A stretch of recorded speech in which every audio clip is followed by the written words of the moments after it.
Hello les amis, j'espère que vous allez bien. Alors aujourd'hui, le sujet sur l'alimentation et la santé. Malheureusement, beaucoup de personnes ne sont pas au courant que leur manière de s'alimenter, ce qu'elles ingurgitent, a des conséquences directes sur leur santé. Quand les personnes ne sont pas en pleine forme, la première des choses à aller voir, c'est au niveau de l'alimentation. Qu'est-ce que vous consommez? Est-ce que vous consommez principalement des produits que vous préparez, des produits naturels, frais, ou principalement des produits préparés industriellement? Parce que ce sont deux choses différentes. Dans l'industrie alimentaire, eh bien, il va y avoir des éléments de conservation, des éléments, ce qu'on appelle des additifs, qui ne vont pas forcément être nocifs tout de suite dans l'immédiat. Ce n'est pas un poison et vous n'allez pas en mourir de suite. En revanche, ça va plutôt être dans la durée. Et tout va dépendre aussi de votre manière de vous alimenter. Si vous vous alimentez de manière variée, alors vous pouvez vous attendre à avoir de légers symptômes au niveau de la santé. Mais même des personnes qui ne consomment pas du tout de produits industriels peuvent aussi avoir une santé fragile. Donc là, pour le coup, on va aller voir ailleurs. C'est pour ça que moi, je pratique la naturopathie holistique parce que tout n'est pas résolu qu'au niveau du corps physique. Donc ça veut dire qu'au niveau de l'alimentation, qu'au niveau de l'activité physique, il y a plein d'autres facteurs à côté de ça qui sont hyper importants puisque ça, en fait, on n'est pas qu'un corps physique. Donc moi j'aime bien dire ça, on n'est pas qu'un corps physique, on a plein d'autres sphères de nous-mêmes qui rentrent en jeu et c'est important d'aller à l'écoute de soi parce que, en fait, on a toutes les réponses à l'intérieur de soi. Selon moi, il est plutôt important d'aller apprendre à s'écouter plutôt que d'aller chercher des solutions à l'extérieur, plutôt que d'aller chercher à voir un médecin. Bien que les médecins peuvent nous aider pour calmer un symptôme, faire en sorte que la douleur, quand elle est trop intense, qu'elle puisse se réduire de sorte à ce que on puisse aller voir finalement ce qui se passe à l'intérieur. Mais déjà, encore faudrait-il savoir de quelle manière est-ce qu'on va aller questionner son corps. Ça, pour moi, c'est hyper important et ça devrait l'être pour tout le monde.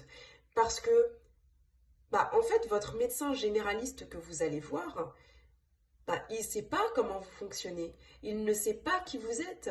Il ne sait pas comment vous mangez, quels sont vos goûts. Souvent, le médecin généraliste, je ne dénigre absolument pas. Mais je trouve ça dommage, finalement, que le médecin généraliste n'approfondisse pas, finalement, la connaissance de la personne pour savoir concrètement qui elle est, comment elle fonctionne, quels sont ses antécédents. Et ça, je dirais, c'est un travail de longue haleine qui prend un petit peu plus de temps. Et on ne peut pas, en 30 minutes comme ça, enchaîner les clients et voilà, et en fait tirer juste un lot de numéros. Donc, c'est important que vous soyez vraiment sensibilisé sur l'écoute de vous-même. Parce que vous avez toutes les réponses à l'intérieur de vous et souvent votre corps, peu importe ce que vous allez lui donner venant de l'extérieur, il va toujours trouver le moyen de vous alerter, de vous dire « Eh oh, écoute-moi parce que là, je commence à en avoir marre ». C'est comme un enfant. Vous voyez bien que les enfants, quand vous ne les écoutez pas, ils vont tout faire de sorte à ce que vous les écoutiez.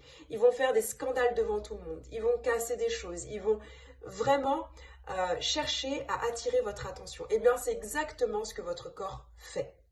Si vous ne savez pas comment l'écouter, déjà moi personnellement, j'ai créé la formation, la forme action, parce que je vous forme en fait à passer à l'action.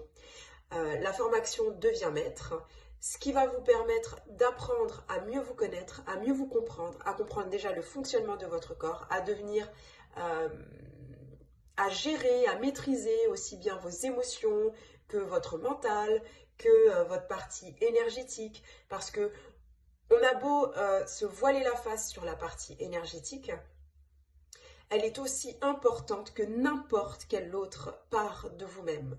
Nous sommes des êtres faits d'énergie. Chacune de nos cellules, il y a une énergie à l'intérieur. Donc, si vous ne savez pas ce que c'est qu'un chakra, si vous ne savez pas nettoyer vos chakras, si vous ne savez pas les dynamiser, si vous ne savez pas comment redonner du boost et de l'énergie à votre corps, eh bien c'est en vain, vous allez chercher à améliorer votre santé tout en créant aussi une forme de déséquilibre parce que finalement vous n'allez pas voir chaque aspect de vous-même. Peut-être que ça peut sortir de ton cadre de croyance. C'est peut-être le cas. Mais va chercher les informations. Ne reste pas forcément sur ce qu'une personne dit. Il existe une multitude d'informations qui méritent d'être entendues de ta part et qui méritent d'être analysées par toi. Voir un petit peu comment tu ressens les informations, comment ça résonne en toi, et pas juste rester sur un blocage mental juste parce que la société ou parce qu'on t'a appris que ce n'était pas comme ça. Il y a beaucoup d'autres choses au-delà de la culture qui existent, que si tu te cantonnes à ta culture, eh bien tu peux te fermer sur des solutions qui peuvent t'aider toi à retrouver une bonne santé, à être maître et maîtresse de ta vie, parce que déjà ça passe avant tout par la santé physique, mentale, émotionnelle, spirituelle, par la santé du porte-monnaie aussi. Parce que quand on ne peut pas, parce que quand on ne peut pas investir sur sa santé, quand on ne peut pas payer ne serait-ce que des compléments en vitamines, en minéraux, pour soutenir notre santé, c'est un peu frustrant quand même. Il y a quand même quelque chose à faire parce que là, finalement, on reste dans un cercle vicieux qui n'est ni sain pour vous, ni sain pour vos proches. Aujourd'hui, j'ai eu un rendez-vous avec une amie et en fait, elle, comme beaucoup d'autres personnes, elle donne beaucoup aux autres. Elle donne beaucoup à ses enfants, elle donne beaucoup à son mari, elle donne beaucoup à son foyer. Et finalement, elle se laisse, mais en tout dernier plan. Ça veut dire que quand je lui propose d'aller faire quelque chose qui va l'aider dans sa santé, elle trouve toujours des excuses pour ne pas le faire.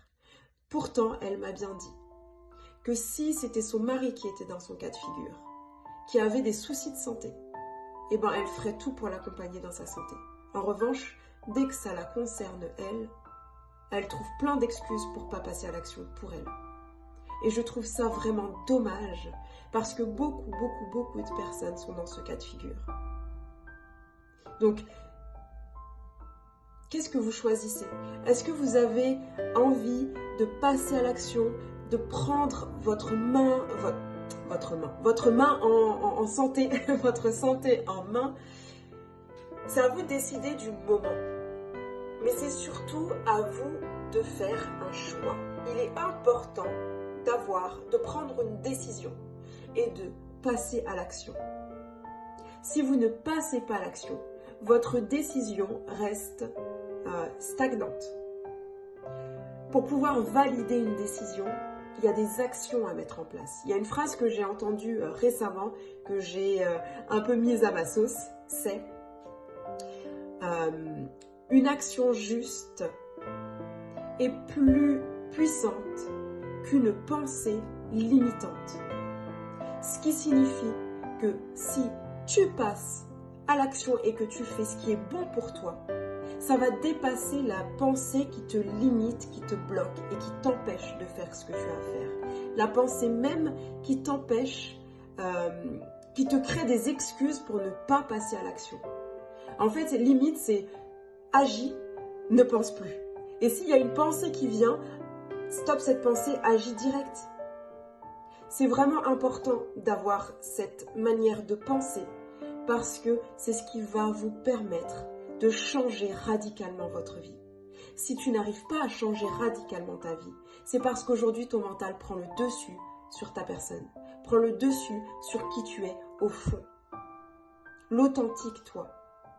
Donc, qu'est-ce que tu décides de faire? Est-ce que tu laisses ton mental te saboter ou est-ce que tu prends la décision de devenir maître, devenir maîtresse de ta vie?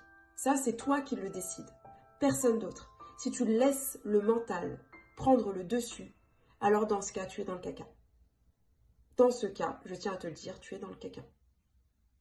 Avec la formation Deviens maître, je t'aide à passer à l'action pour prendre ta santé en main, aussi bien sur le plan physique que sur le plan émotionnel, mental, spirituel. Donc spirituel, on n'est pas dans une religion, on n'est pas dans une secte, c'est donner du sens à ta vie. Donner du sens à ta vie sur la partie énergétique. Reprends le contrôle, la maîtrise de qui tu es au fond. Ça passe aussi par toutes les énergies qui sont à l'intérieur de toi, aussi bien les énergies stagnantes qu'il y aura besoin de libérer, que les énergies qui sont peut-être même trop rapides, qui vont trop vite, qui font que, en fait, dans ton esprit, ça va trop vite. Donc voilà, tout ça pour dire ça. Si tu veux passer à l'action, moi, je t'invite à cliquer dans la description. Il y a le lien qui t'amène à la description de cette formation. Comme ça, tu sais ce qu'il y a dedans, comment je te mange, à quelle sauce. Et surtout, c'est moi, mon but, mon objectif, c'est de t'amener toi à te sentir bien dans ta vie. À te sentir bien dans ta vie, à faire tout ce qu'il faut pour que tu aies la vie que tu désires mener. Donc, soit c'est avec moi, soit c'est avec quelqu'un d'autre, soit c'est avec personne. Et pour le coup, moi, je ne pourrais pas t'aider. Et je te dis à bientôt.